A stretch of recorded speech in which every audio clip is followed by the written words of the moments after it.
ஐத்தமிழ் நேயர்கள் அனைவருக்கும் அன்பு வணக்கம்.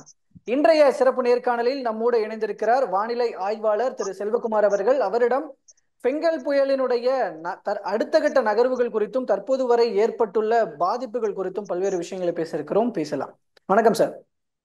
வணக்கம் ஐயா. வணக்கம் சார், பெங்கல் புயல் எந்த அளவுக்கு எந்த மாதிரி நகர்ந்து எந்த பாதையில் போகும், எந்த அளவுக்கு பாதிப்புகளை ஏற்படுத்தும் அப்படிங்கறத பத்தின கருத்துக்கள் கொஞ்சம் ஆசிலேட்டடாவே போயிட்டு இருந்தது, ஏற்ற இறக்கங்களாகவே. தெளிவான ஒரு முடிவாக எதுவும் பெரிதாக வானிலை ஆய்வு மையம் தரப்புல வைக்கப்படல. எல்லாம் கொஞ்சம் ஒரு லேட்டான டிலேய்டு அப்டேட் அப்படின்ற மாதிரி இருந்தது. பட் அந்த வரிசையில இப்ப பாதிப்புகள் அதிக அளவு கொடுத்திருக்கிறது. இந்த பாதிப்புகள் எதிர்பார்த்ததை விட அதிகமாக இருக்கிறதா உங்களோட பாயிண்ட் ஆஃப் வியூல?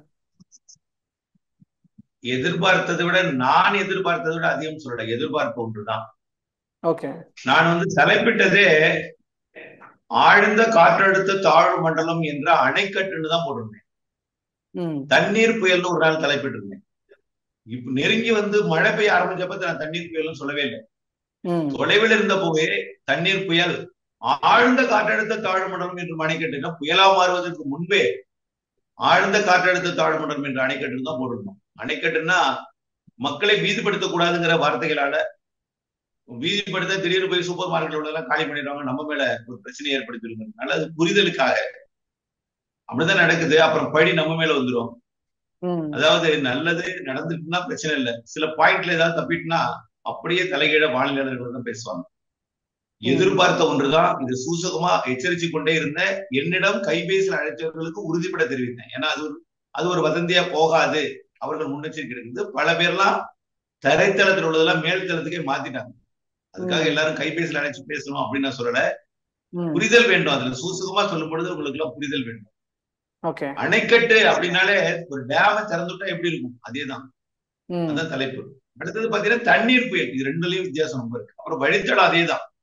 நேர்காணல்கள் பல சொன்ன பொழுது கூட எதுக்கு இப்ப கடைசி வரைக்கும் நான் நீலகிரி வரைக்கும், ஏன் அரபிக்கடல் வரைக்கும் வரிசையா அடுத்தடுத்ததும் போட்டுட்டே போனேன்னா, இங்க கரை கடந்து முடித்து இந்த வெள்ளம் அடிக்கிறதுக்குள்ளே அடுத்த ஒரு வெள்ளம், இதை பார்ப்பாங்களா அதை பார்ப்பாங்களோன்னு சொல்லிட்டு இருந்தேன். அரசு எந்திரத்திற்கு கடுமையான ஒரு நெருக்கடியை கொடுக்கணும்னு கூட சொல்லியிருந்தாங்க. அதுவும் சொல்லியிருந்த அறிக்கையில. இங்கே போக்குறதா அங்க பாக்குறதா. இப்ப பாருங்க, முதலமைச்சர் அவர்கள் விழுப்புரத்தை பாக்குறது முதல்ல வந்தா எப்போ கிருஷ்ணகிரி வருவாருன்னு அங்க வரமாட்டாங்களான்னு அங்க எதிர்பார்த்து போவதும் உடனே முடியாது. கிருஷ்ணகிரிக்கும் அவ்வளவு தண்ணீர், வழித்தடம் எல்லாம் டேமேஜா இருக்கு, எல்லா சாலைகளும் துண்டிக்கப்பட்டிருக்கு. ஆகவே திடீர்னு ஒரு இடத்துக்கு போய் யாரும் சேர்ந்துட முடியாது, அவ்வளவு பிரச்சனைக்குரியதாக இருக்கு. பொதுவா எல்லாருமே எதிர்பார்க்கிறாங்க ஒன்றே ஒன்று. நான் எப்பொழுதுமே கேரளா வெள்ளத்திலையும் சரி, எல்லா வெள்ளத்திலையும் சரி, எந்த டேமுக்கு இவ்வளவு தண்ணி வரும், நான் கூட இந்த டேம் எல்லாம் நான் சாத்தூர் அணை நிரம்பும் தான் சொன்னேன். இன்னும் கர்நாடக அணை நிரம்ப போகுது, மேட்டூர் அணை நிரம்ப போகுதுன்னு சொல்லிட்டு இருக்கோம். கண்டிப்பாக அது போய் கர்நாடக அணை நிரப்பி அங்கிருந்து உபரி நீர் மேட்டூர் போறோம், மேட்டூர் அணையை நிரப்பும். அதே போல பவானி சாகரை நிரப்புன்னு தான் சொல்லிட்டு இருக்கேன். நாளை மறுநாள் கூட அது இதெல்லாம் நடக்க போகுது. அடுத்தது பாத்தீங்கன்னா தண்ணீர் புயல் சொல்லிட்டு அணைகளை நிரப்பும், ஏரி குளங்களை நிரப்பும் அப்படின்னு சொல்லிதான் இருக்கு. அதனால இது எதிர்பார்த்த ஒன்றுதான். மக்களுக்கு புரிதல்ல தான் தவறு இருக்கிறது. பொதுவாக இதுல சில விஷயங்கள், அதாவது மக்களுக்கு ஒரு பய உணர்வை ஏற்படுத்திடக் கூடாதுங்கிறதுக்காக சூசகமாக சொல்ல வேண்டிய நெருக்கடியினால இப்படி சொல்ல வேண்டி இருக்கோ, இல்ல நீங்க இன்னும் டீட்டெயில்டா கூட சொல்லியிருக்கலாம், மக்களும் கொஞ்சம் முன்னெச்சரிக்கையா இருந்திருப்பாங்க, பரவாயில்ல. ஓ, இப்ப இந்த அளவுக்கு பெருசா வருமா? ஏன்னா நீங்க சொல்ற டேர்முக்குனுடைய தண்ணீர் புயலாக இருக்கட்டும், அணைக்கட்டு, இந்த மாதிரி சொல்ற விஷயங்கள் எல்லாமே மக்களுக்கு இந்த அளவுக்கு பெரிதான ஒரு விளைவை கொடுக்கும்னு புரிதல் மக்கள் கிட்ட இருக்காது இல்லையா? இல்ல இருக்கணும்னு நம்மளும் எதிர்பார்க்க முடியாது இல்லையா? சோ அந்த கோணத்துல ஒரு ஓப்பனாவே பேசிடலாமே, சொல்லிடலாமே அப்படிங்கிற ஒரு தேவை இப்போ உருவாகி இருக்கு அப்படின்னு நினைக்கிறீங்களா? அதாவது கண்டிப்பாக, அதாவது அணைக்கட்டை நிரப்பும் அப்படின்னாலே உபரி நீர் திறப்பு இருக்கும். அது இல்லாம இங்கேயும் மழை பெய்யும்.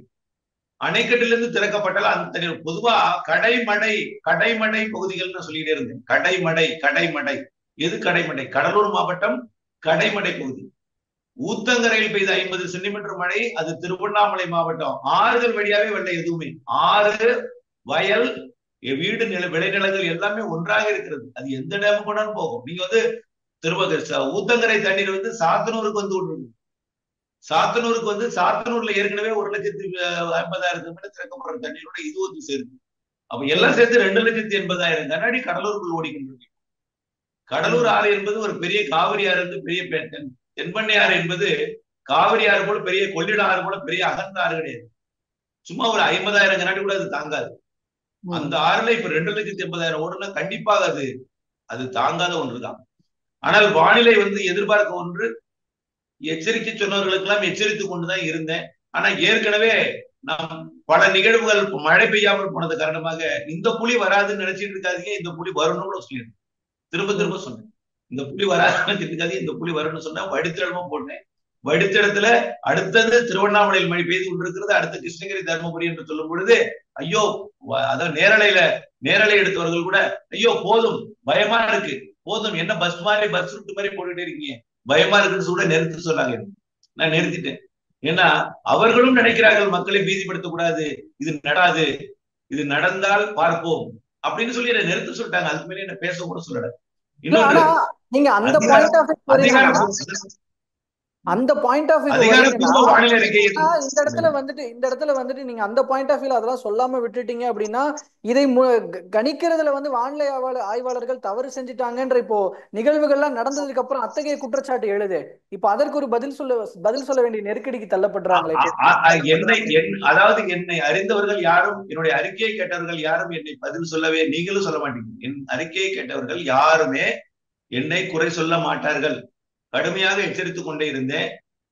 அதாவது எல்லாருமே கிட்டத்தட்ட நம்முடைய அறிக்கையை எல்லா உங்கள் ஊடகம் வழியாகவும் பல்வேறு ஊடகங்கள் வழியாக சுமார் ஒரு 10 லட்சம் பேர் பார்த்திருக்காங்க.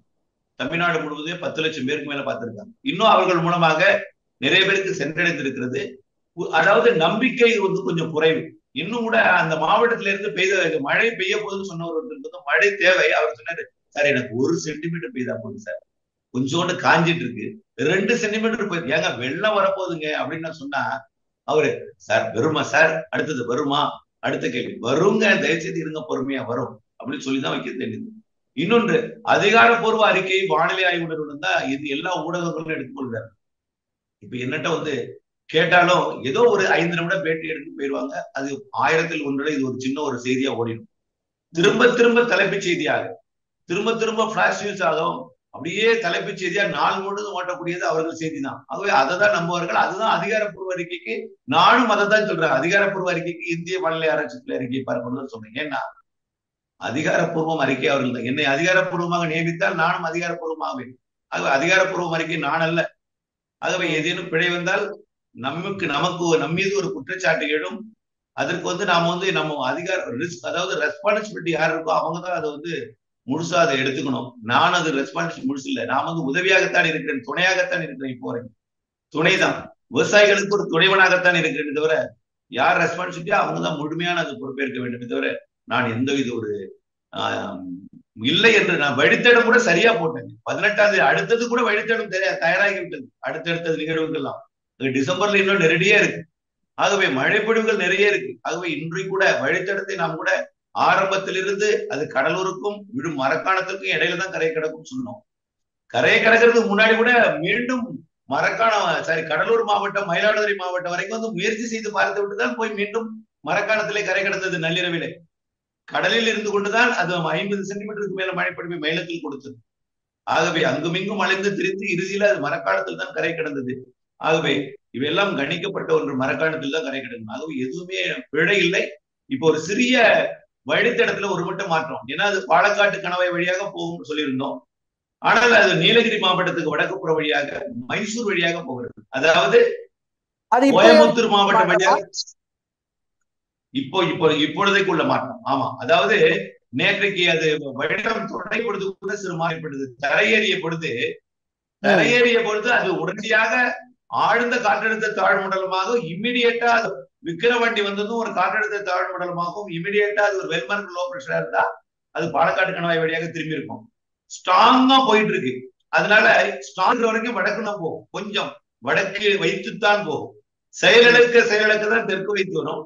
அதுல எவ்வளவு ஸ்ட்ராங் உறுதித்தன்மை இருக்கோ அது வரைக்கும் வடக்கு வைத்து போகும்.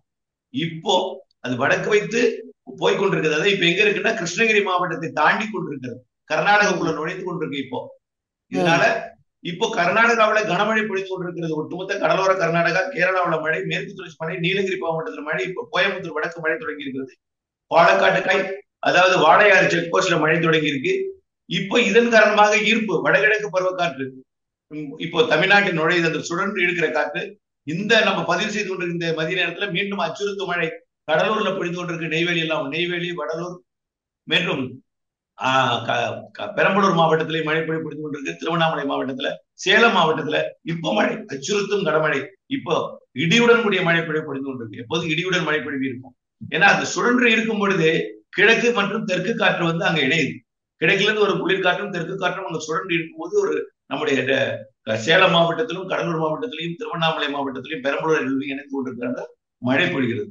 அதுவே இந்த செட்டிங் அப்படியே மேற்கு நோக்கி போய் நீலகிரி, கோயம்புத்தூர், திருப்பூர், ஈரோடு போன்ற மாவட்டங்களுக்கும் அப்படியே கர்நாடக பகுதிகளுக்கும் மழை பொழிவை கொடுத்து கர்நாடகா போல இறங்கி எப்படி தென்மேற்கு பருவமழை பெய்யுமோ அதே போல பெய்யும். தென்மேற்கு பருவமழை காலத்துல ஒரு நிகழ்வு இருந்தா எப்படி வரும்? தென்மேற்கு திசையிலிருந்து காற்று உள்ள வரும். நீலகிரி மாவட்டம் மேற்கு பகுதியில் கூடலூர், பந்தலூர், நீலகிரி எல்லாம் கனமழை பொழிவை கொடுக்கும்.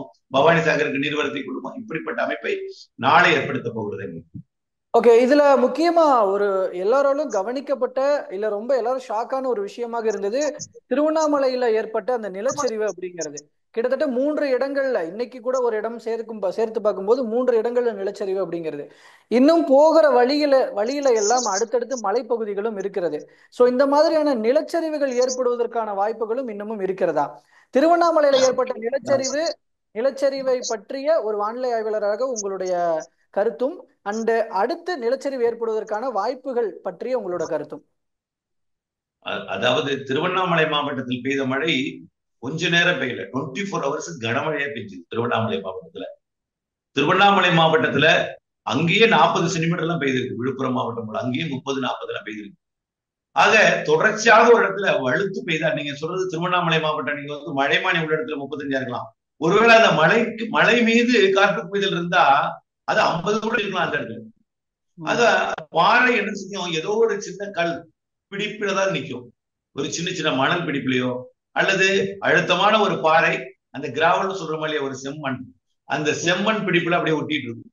இதை கரைச்சிட்டுனா என்ன ஆகும், ஒரு பக்கம் நொடிக்க ஆரம்பிச்சு அப்படி உருண்டு விட வாய்ப்பு தான் இருக்கு. அதுவே இப்படி எல்லாம் இருக்கும். ஆனா இப்ப ஒரு அதிர்ஷ்டம் என்னன்னா, இது பாலக்காட்டு கணவாய் வழியாக போயிருந்தால் நீலகிரி மாவட்டத்திற்கு 4 பக்கமும் நிலச்சரிவை கொடுத்திருக்கும். அது ஒரு பெரிய பிரச்சனையை தப்பிச்சிருக்கு. அதை நான் சொல்லிட்டே இருந்தேன்.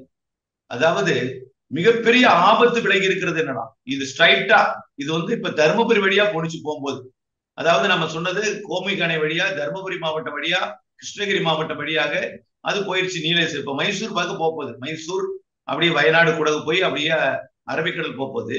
ஆனா இன்னும் கொஞ்சம் தெற்கு வைத்து நீலகிரி மாவட்டம், அதாவது ஈரோடு, பவானி சாகர் அணைக்கட்டு, கோபிச்செட்டிப்பாளையம் இந்த வழித்தடமாக அமைந்திருந்தால் பெரிய ஆபத்து நீலகிரிக்கு இருந்திருக்கும். பெரிய ஆபத்து நீலகிரிக்கு இருந்திருக்கும். பல நூற்றாண்டில் இல்லாத ஒரு பெரிய ஆபத்தாக இருந்திருக்கும். ஆனால் அது தப்பித்தது என்னலாம், நீலகிரி மாவட்டம் பெரிய ஆபத்துல இருக்கு. ஆனா இப்ப போற வழியில அந்த பெரிய ஒரு வழித்தடமாக இல்லை. அந்த அளவிற்கு நிலச்சரிவு போன்றவை ஏற்படுத்துவதற்கு வாய்ப்பில்லை. ஆனால் உற்று நோக்க வேண்டி இருக்கிறது, அரபிக்கடல்ல போய் இறங்கி எவ்வளவு நேரம் காத்திருக்கிறது. இன்னும் கிருஷ்ணகிரி மாவட்டத்தை விட்டு இப்பதான் கர்நாடகாக்குள்ள நுழைய போகிறது. ஒருவேளை அதே திசையில் போனால் பிரச்சனை நீலகிரிக்கு இல்லை. கொஞ்சம் தெற்கு வைத்து ஈரோடு மாவட்டம், இந்த தாளவாடி, அந்த ஈரோடு மாவட்டம் கர்நாடக தமிழ்நாடு எல்லை பகுதி, சத்தியமங்கலம் காட்டுப்பகுதி, அதை ஒட்டி பயணித்தால், மாயாறு வழியாக பயணித்தால், அதாவது நம்ம முதுமலை வனவிலங்கு சரணாலயம் உள்ளக்கூடிய பகுதி வழியாக பயணித்தால் கொஞ்சம் நீலகிரிக்கு அதீத மழைப்பொழிவு இருக்கும். கண்டிப்பாக அது வயநாட்டுக்கு அதிக மழைப்பொழிவை கொடுக்கும். அதுக்கு கர்நாடக காவிரி அணைகளுக்கு நிறைய நீர்வரத்தை கொடுத்து கர்நாடக அணை நிரம்புவதற்கு கூட வாய்ப்பு இருக்கிறது வரக்கூடிய நாட்களில்.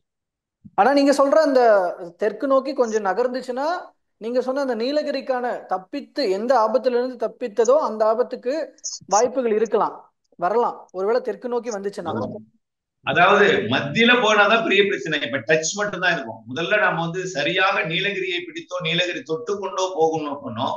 இப்ப நீலகிரியை ஒட்டி போகலாம், நீலகிரி மேல் போகும் நான் முதல்ல எதிர்பார்த்திருந்தோம். நீலகிரி மேலோ அல்லது நீலகிரி மாவட்டத்துக்கு தெற்கு பகுதியிலுடைய மேட்டுப்பாளையம், அந்த புஞ்சை புளியம்பட்டி, அதே போல திருப்பூர் மாவட்டத்தோட அவினாசி, அதே போல கோயம்புத்தூர் மாநகரம், அப்படியே மருதமலை வழியாக அது போகலாம் என்று எதிர்பார்த்திருந்தோம்.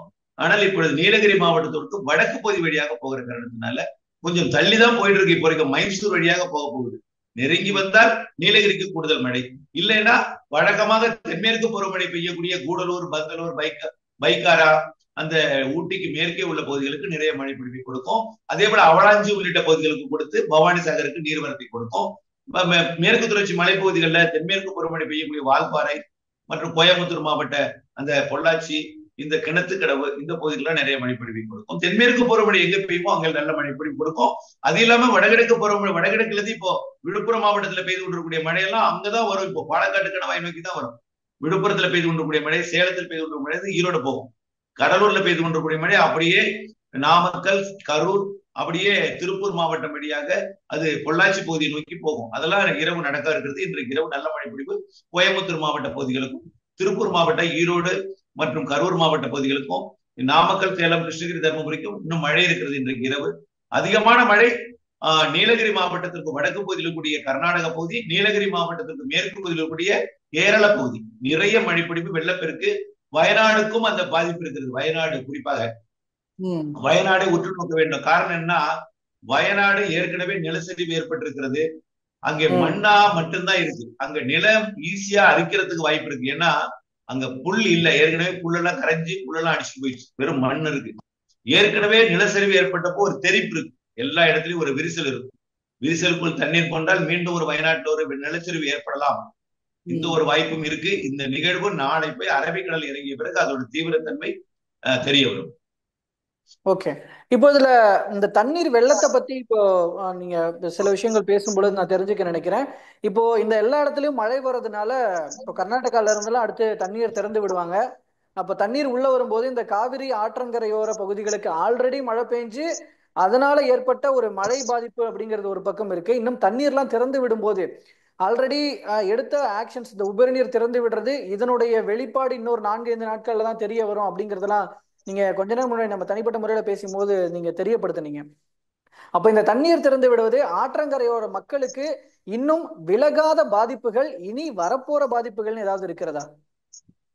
அதாவது காவிரி அணைகளை பொறுத்த வரைக்கும் காவிரிக்கு அவசர கால வழி இருக்கு, கொள்ளிடம். அது 4 லட்சம் கன அடி பயணிக்கக்கூடிய அளவில் இருக்கு. ஆகவே காவிரிக்கு பெரிய பிரச்சனை வராது. கர்நாடகாவில 4 லட்சம் கன அடி திறந்து விட்ட காலமும் உண்டு. 4 லட்சம் கன அடி கூட தாங்கும், 3.5 லட்சம் வரைக்கும் தாங்கும். அது அவசர கால வழி கொள்ளிடம்லாம் இருக்கு. ஆகவே காவிரி ஆறுகள், கிளை ஆறுகளே பெரிய ஆறுகள் தான். மெயின் ஆறு கொள்ளிடமே, அது ஒரு பெரிய ஆறு. ஆகவே அதற்கு காவிரியில ஆபத்து இருக்காது. அணைகளை நிரப்பும், கர்நாடக அணையை நிரப்பும், மேட்டூர் அணையை நிரப்பும். இது ரெண்டு ஒரு வாய்ப்பு இருக்கிறது. கடலூர் என்னன்னா ஒரு சின்ன ஆறு, தென்பண்ணை ஆறு என்பது ஒரு சின்ன ஆறு. அது ஒரு 25,000-20,000 கனடி கூட தாங்காது. அதுல போய் ஒரு 2,80,000 85,000 கனடி என்பது ரொம்ப அதிகமான தண்ணீர். அதனாலதான் மேலே ஏறி எல்லாரும் மூழ்கிடுச்சு. அது இயற்கை, அதாவது யாருமே எதுவும் செய்ய முடியாது. அதுல போய் அந்த நேரத்துல போய் ஆறு இவ்வளவுதான் கொள்ளும். அதுக்கு ஆறை தாண்டி தண்ணீர் வரும் பொழுது விக்கிரவாண்டியில இருக்கக்கூடிய எவ்வளவு பெரிய ஆறு, அந்த ஆறுல இது கடுமையான ஒரு, அதாவது கிட்டத்தட்ட காவிரியோட கிளையாறு அளவுக்கு ஒரு அகலம் இருக்கு, அது ஃபுல்லா போகுது. ஆகவே அது எல்லாரும் கடல்ல தண்ணி குறைஞ்சிருக்குமோ, இவ்வளவு வந்துருக்குது, அப்ப கடல்ல தண்ணி குறைஞ்சிருக்குமே அப்படின்னு கேட்கிற அளவுக்கு ஒரு வியப்போட அதை பார்க்கிறாங்க எல்லோருமே. ஆகவே இது ஒரு இயற்கை பேரிடர் தான். இது உண்மையிலே இது எதிர்பார்க்காத ஒன்று. ஆனால் இப்ப என்ன இதுன்னா, ஏரி குளங்களை நிரப்ப வேண்டும் எதிர்பார்த்துட்டு இருந்தாங்க. இப்ப நிரம்பி ஏரி உடைச்சு போயிடுச்சு.